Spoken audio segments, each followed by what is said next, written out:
अस्सलाम वालेकुम। मेरा नाम तलशफ ज़िया है और आज की वीडियो में हम लोग डिस्कस करेंगे कुछ ऐसी गोल्डन टिप्स जो मेरा ख्याल है वो तमाम बच्चे जो कि अपने एफएससी एग्जाम्स के अंदर अपीयर होने वाले हैं उनको चाहिए कि उनको इन बातों का पता हो ताकि अल्टीमेटली वो भी अपने एफएससी के एग्जाम्स में अच्छा स्कोर कर सकें और अपने ड्रीम मेडिकल कॉलेज में एडमिशन हासिल कर सकें। पॉइंट नंबर 1 इज कि आप लोगों को इस चीज का अंदाजा होना चाहिए कि आप लोगों ने मार्कर का कितना यूज करना है और कौन से मार्कर का कहां पे यूज करना है। मार्कर्स आप लोगों के पास 3 तरह के होते हैं, 604, 605 और राउंड टिप। 605 और 604 आप लोगों के मेनली यूज होते हैं हेडिंग देने के लिए। कुछ बच्चे 605 का ज्यादा यूज करते हैं, कुछ 604 का ज्यादा यूज करते हैं। मेरा ये मानना है कि आप लोग जिससे भी ज्यादा कंफर्टेबल हैं, जो भी आप एक तो तेजी में यूज कर सकें और एक जो आप अच्छा नीट जिससे आप लिख सकें, आप उस मार्कर का मेनली इंतखाब करें और उसको यूज करें अपनी हेडिंग्स देने के लिए। और आप लोगों को जो राउंड टिप मार्कर है उसका मेनली जो यूज होता है वो होता है कि जब आपने कोई सब हेडिंग्स देनी होती हैं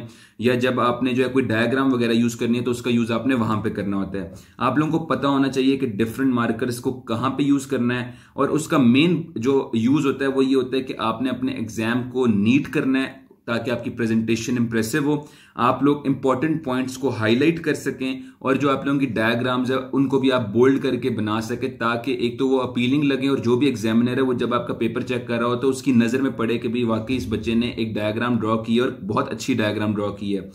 इसका अब बेहतर तरीका ये होता है कि जब आप अपने टेस्ट वगैरह की प्रैक्टिस कर रहे हैं या किसी टेस्ट सेशन को ज्वाइन किया हुआ है या आपके नॉर्मल कॉलेज वगैरह में कोई टेस्ट वगैरह हो रहे हैं तो उसके अंदर आप इसकी मैक्सिमम प्रैक्टिस करें। और आप लोगों को बस इस चीज का ख्याल रखना है कि आप ना तो मार्कर का बहुत ज्यादा यूज करें कि आपका पेपर बहुत ब्लू ब्लू नजर आए और बहुत कम भी ना करें कि पेपर बहुत ही डल डल नजर आए। और इसमें भी अगेन आप लोग किस कलर का मार्कर यूज कर सकते हैं तो ब्लू कलर सबसे ज्यादा प्रेफरेबल होता है कि आप ब्लू मार्कर का सबसे ज्यादा यूज करें। ब्लैक मार्कर भी आप यूज कर सकते हैं लेकिन मोस्ट टीचर्स और मोस्ट एग्जामिनर्स की तरफ से वो रिकमेंडेड नहीं होता, इसलिए मैं आप लोगों को सजेस्ट करूंगा कि आप चाहें तो उसको अवॉइड कर सकते हैं।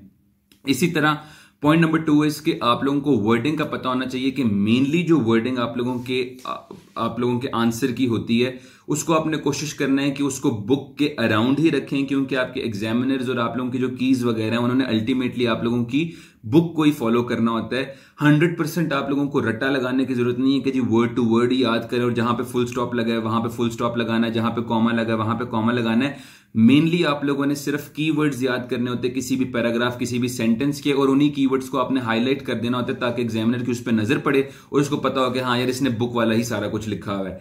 डेफिनेशंस जो होती हैं वो आप लोगों ने वर्ड टू वर्ड करनी होती हैं। इसके अलावा बाकी चीजें जो हैं उनका आपको कॉन्सेप्ट होना चाहिए। जो नई पॉलिसी आप लोगों की एसएलओ की आई है उसमें भी यही जो चीज है उसको प्रमोट किया गया कि आप लोगों को कॉन्सेप्चुअल स्टडी जो है वो ज्यादा करनी चाहिए और रट्टा जो है वो कम से कम करना चाहिए। पॉइंट नंबर 3 आ जाता है कि इंक पेन आपने कौन सा यूज करना है और इंक कौन सी यूज करनी है। तो इसमें मैं रेकमेंड करूंगा कि कोशिश करें कि आप लोग अपने फाइनल एग्जाम्स के लिए कम से कम कोई अच्छी कंपनी जो है उसका पेन और उसकी इंक को जो है यूज करें ताकि आप लोगों की जो राइटिंग है वो डार्क भी हो, थिक भी हो और विजिबल भी हो। फॉर एग्जांपल पेलिकन के पेन जो है वो काफी अच्छे होते हैं। पेलिकन के पेन का कोई भी मॉडल आप खरीद लें वो सभी इक्वली गुड होते हैं। और इसके अलावा जो है पेलिकन के पेन को हम एडवाइस क्यों करते हैं, क्योंकि पेलिकन के पेन जो हैं एज कंपेयर टू अदर्स वो डार्क भी होते हैं और बाकी पेन जो है विद टाइम उनकी जो इंक है वो फेड हो जाती है और बड़ा लाइट सा हो जाता है और जब तक आपके पेपर आप लोगों के एग्जामिनर के पास पहुंचने तब तक वो इतना लाइट हो जाएगा कि उसका इंप्रेशन इतना इंप्रेसिव नहीं पड़ेगा। जब आपका जरा डार्क इंक यूज की हो तो इंप्रेशन भी अच्छा पड़ता है, पेपर आपका नीट भी लगता है और काफी विजिबल भी आपका जो है ना पेपर होता है। इसी तरह वो बच्चे जो अगर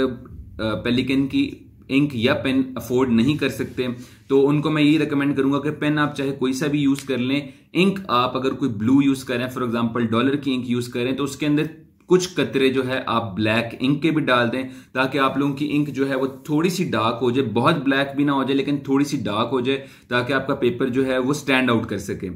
पॉइंट नंबर 4 इसके आप लोगों ने अपने एग्जाम के अंदर ball point, gel pen, pencil और इंक रिमूवर, मैं दोबारा बता रहा हूं, ball point, gel pen, pencil या इंक रिमूवर इसका बिल्कुल भी यूज नहीं करना, चाहे डायग्राम्स हैं, चाहे टेक्स्ट है, चाहे कंपैरिजन का टेबल है, चाहे कुछ भी है। आप लोगों ने इसको टोटली अवॉइड करना है, क्योंकि आपके बोर्ड की इंस्ट्रक्शन होती है कि ये चीजें एक्सेप्टेबल नहीं है। इसी तरह आप लोगों ने ये भी कोशिश करनी है कि आप लोग अपने क्वेश्चन पेपर के ऊपर कोई निशान या कोई राइटिंग वगैरह ना करें, क्योंकि जब हम लोग भी अपना एग्जाम दे रहे थे, वो तमाम बच्चे जिन्होंने पेंसिल या रिमूवर का यूज किया था या जिन्होंने अपने क्वेश्चन पेपर के ऊपर कोई निशान वगैरह लगाया था, तो उनका पेपर कॉन्फिस्केट कर लिया गया था हमारे सामने। पॉइंट नंबर 5 इज कि आप जब भी अपना एग्जाम दे रहे हो तो कोशिश करें कि आप लोगों ने 2 चीजों का ख्याल करना है। एक, कि आप लोगों के एग्जाम का टाइम कितना रहता है, ताकि आप लोग उस हिसाब से अपनी स्पीड को भी तेज कर सकें और आप लोगों को अंदाजा हो कि कितने सवाल रहते हैं और कितना टाइम रहता है और आप लोग उसको किस तरह से मैनेज कर सकते हैं। उसके लिए हमेशा से यही रिकमेंड करता हूं कि आप लोग, चाहे आप लोगों के हॉल में कोई घड़ी लगी हुई है या नहीं लगी हुई, आप लोग घर से अपने साथ एक एनालॉग घड़ी लेकर जाएं। और मेरी हमेशा यही कोशिश होती थी कि मैं उसको 5 मिनट आगे सेट किया करता था, ताकि मेरा एग्जाम जो है कम से कम 5 मिनट पहले मैं उसको जो है गिवन टाइम से खत्म कर लूं। इसी तरह आप लोगों ने चेक जो है इस पे भी रखना है कि आप लोगों की कितनी शीट्स यूज हो गई और कितनी शीट्स रिमेनिंग है। मेनली साइंस के जो सब्जेक्ट्स हैं, स्पेशली बायोलॉजी के अंदर शीट्स का काफी मसला होता है, तो आपने उसका भी ख्याल करना है कि आपकी शीट्स जो है कहीं एंड पे कम ना पड़ जाएं। पॉइंट नंबर 6 इज कि कटिंग को आप लोगों ने जो है कोशिश करनी है कि एट ऑल कॉस्ट आप अवॉइड कर सकें। और अगर आप लोगों की चाहते ना चाहते कोई अगर गलती हो गई है तो उसको क्रॉस करने का या उसको कट करने का कोई प्रॉपर तरीका जो है उसको यूज करें। फॉर एग्जाम्पल मेरा तरीका ये होता था कि अगर कोई चीज मैं गलत मेंशन कर दिया करता था तो उसके अराउंड एक ब्रैकेट लगा के एक ऊपर छोटा सा क्रॉस लगा दिया करता था, ताकि वो बड़ा सा क्रॉस या बड़ी सी कटिंग कहीं नजर ना आए और एग्जामिनर को अगर नजर आ जाए तो वो ये ना हो कि एवं ही बस खाम में मेरे 0.5 या 1 मार्क उसका काट लें। तो आप लोगों ने इस चीज का भी ख्याल करना है। इसी तरह आप लोग कोशिश करेंगे जब अपना आंसर लिखने लगे हैं या जब अपना एग्जाम सॉल्व करने लगे हैं तो एक रफ सा स्केच जो है या तो किसी पेपर के ऊपर अपनी शीट के एंड वाले पेज के ऊपर कर लें, या क्योंकि शीट की कमी होती है तो आप लोग अपने माइंड के अंदर पहले एक आंसर का जो फॉर्मेट है वो बना लें और फिर अटेम्प्ट करें, ताकि ये ना हो कि कोई हेडिंग या कोई बात आप गलत लिख दो और फिर आपको उसकी कटिंग करनी पड़े। पॉइंट नंबर 7 है इसके नीटनेस आप लोगों की बहुत इंपॉर्टेंट होती है एग्जाम के अंदर। Paper presentation is equally important as is your preparation. आप लोगों ने अब नीटनेस को इंप्रूव कैसे करना है, जब आप लोग हेडिंग्स देंगे। हेडिंग्स बहुत इंपॉर्टेंट होती हैं शॉर्ट क्वेश्चन के अंदर भी और लॉन्ग क्वेश्चन के अंदर भी। ये आपकी जो है चीज को लेंथ भी देती है और आपके आंसर को ऑर्गेनाइज भी कर देगी और आपके एग्जामिनर के ऊपर उसका गुड इंप्रेशन भी पड़ेगा। इसी तरह 8वां पॉइंट आ जाता है कि आप लोगों ने डायग्राम्स भी ड्रॉ करने हैं। डायग्राम्स आप लोगों के एग्जाम के अंदर आप लोगों ने कोशिश करें कि छोटे ड्रॉ करें, बहुत बड़े होंगे तो आप लोगों की बहुत ज्यादा शीट ऑक्यूपाई हो जाएगी। नीट ड्रॉ करें और कोशिश करें कि लॉन्ग क्वेश्चन आप जितने भी सॉल्व करें उनके अंदर लाजमी कोई ना कोई आप डायग्राम ड्रॉ करें। अगर आपकी बुक के अंदर है तो वेल एंड गुड, अगर बुक के अंदर नहीं है तो आप कोई जनरल डायग्राम भी ड्रॉ कर सकते हैं। शॉर्ट क्वेश्चन के अंदर भी कोशिश करें कि जहां पे भी पॉसिबल है और कोशिश करें कि उसमें आप अपना कोई ना कोई डायग्राम ड्रॉ करें। कोशिश करें कि शुरू वाले शॉर्ट क्वेश्चंस के अंदर डायग्राम ड्रॉ करें ताकि आपके एग्जामिनर के ऊपर उसका एक अच्छा इंप्रेशन जाए। पॉइंट नंबर 9 इज कि आप लोग कोशिश करें कि पास्ट पेपर्स लाजमी सॉल्व करें। पास्ट पेपर्स बहुत इंपॉर्टेंट होते हैं ताकि आपको आइडिया हो कि किस तरह के सवाल आते हैं और आपने उनको किस तरह से अटेम्प्ट करना है।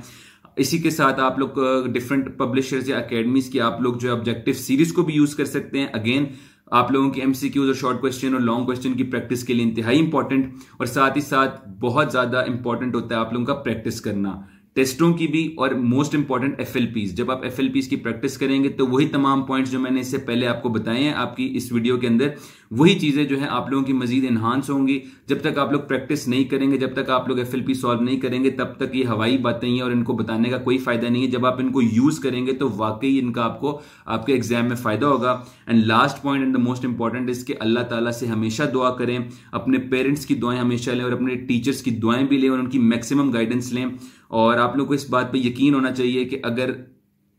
आप लोगों को अल्लाह की मदद हासिल है और आपके टीचर्स और पेरेंट्स की मदद और आप लोगों को सपोर्ट और दुआएं हासिल हैं तो इंशाल्लाह आप लोग जो है अच्छा परफॉर्म करेंगे। खुद के ऊपर यकीन करें और दुआ करते रहा करें हमेशा कि अल्लाह ताला आप लोगों का जो है जो भी आप लोगों के ख्वाब और जो भी आप लोगों के ड्रीम्स हैं उनको पूरा करें।